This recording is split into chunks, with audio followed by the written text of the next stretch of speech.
12 recommandations pour éviter les effondrements d'immeubles. Des experts sénégalais touchent du doigt le phénomène.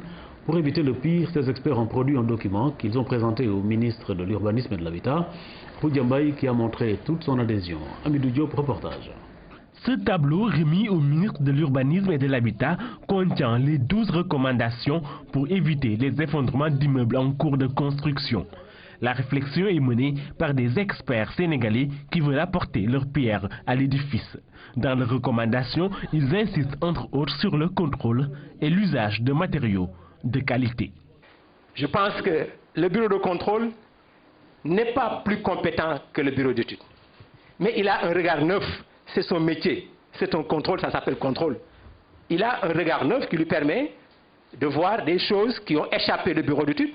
Il a un regard neuf sur l'évolution de la norme, donc son apport ne peut que contribuer à la stabilité, à la solidité des ouvrages. Le ministre de tutelle s'est félicité de cette collaboration du secteur privé. Son département n'a pour objectif que d'aider les entreprises dans toutes les étapes de la construction.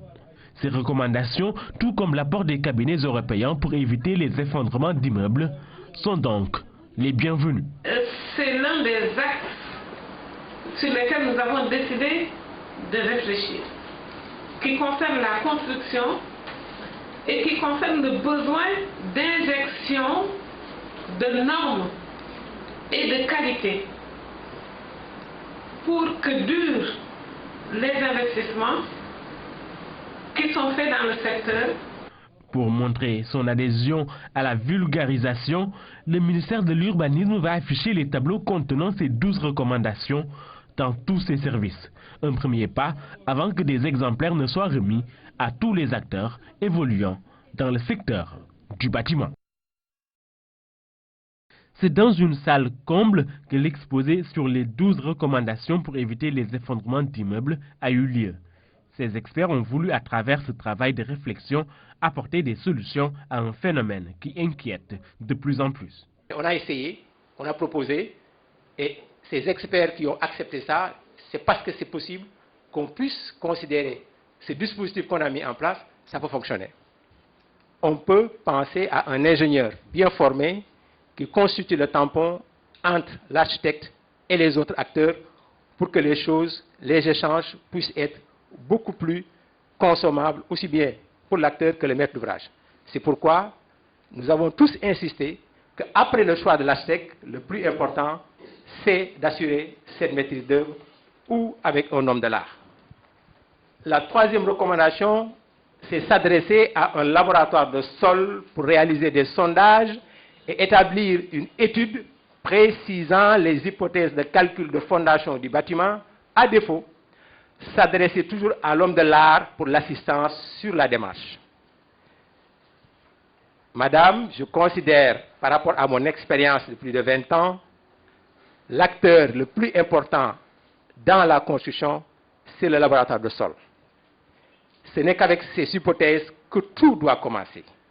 Et si on n'a pas ces hypothèses de calcul, il est pratiquement impossible de concevoir, de calculer des fondations. Mais cela voudrait dire aussi, une fois qu'on est dans ces hypothèses-là, que ces laboratoires de sol puissent être reconnus, qualifiés ou plus ou moins agréés. C'est là où j'interpelle l'autorité. C'est bien de dire qu'il faut un laboratoire de sol, mais quel laboratoire de sol? Donc, il faut que le cadre y ait pour qu'on puisse s'adresser à un laboratoire de sol qui est qualifié. Quatrième recommandation, se faire établir des plans d'exécution de structure par un bureau d'études légalement constitué. Le mot le plus important ici, c'est bureau d'études et l'autre légalement constitué. Le gros problème que nous rencontrons dans la construction, c'est ce problème d'établir des plans d'exécution par n'importe qui. Ça peut être un ingénieur qui travaille dans un bureau d'études, qui fait ça le soir, on ne peut pas l'interpeller.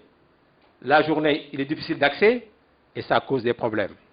Ça peut être un ingénieur de bureau de contrôle aussi, qui le soir fait ces études-là pour ses clients.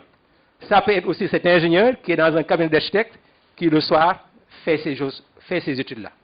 Donc quand on dit légalement constitué, ça voudrait dire que tous les autres acteurs qui sont derrière n'accepteraient pas des documents qui ne viennent pas de ces bureaux d'études légalement constitués. Il y a une association de bureaux d'études. Tout ça, il est bon que l'administration réfléchisse pour voir comment on peut organiser tout cela. Mais la meilleure organisation des acteurs aujourd'hui, c'est l'ordre des architectes. Parce que quand il y a ordre, quand il y a faute, il y a sanction, il y a exclusion et vous ne pouvez plus exercer votre métier. Donc c'est dans ça qu'on doit réfléchir.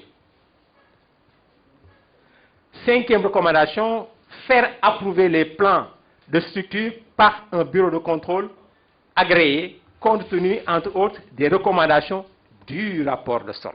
C'est toujours la base d'hypothèse. Je pense que le bureau de contrôle n'est pas plus compétent que le bureau d'études. Mais il a un regard neuf, c'est son métier. C'est un contrôle, ça s'appelle contrôle. Il a un regard neuf qui lui permet de voir des choses qui ont échappé du bureau d'études.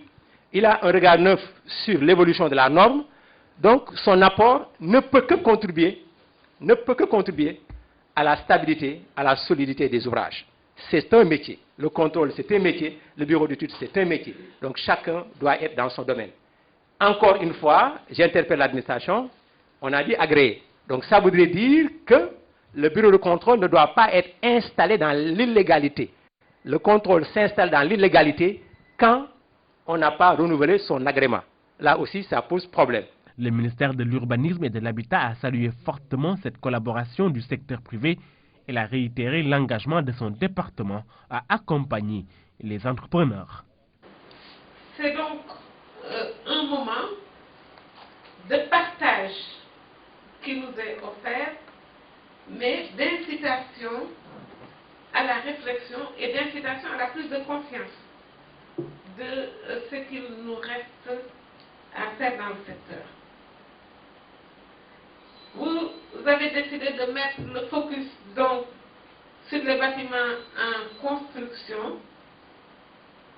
Je le comprends, c'est quelque chose qui appelle de la prévention et il est facile probablement à ce moment-là de faire de la prévention.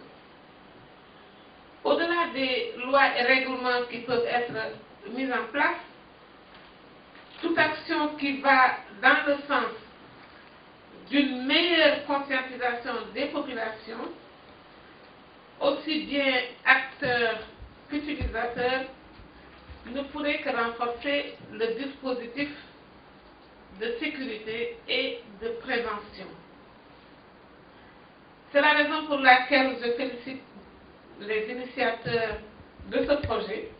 Le cabinet Socotec, présent depuis quelques années en Afrique, est prêt à apporter sa collaboration.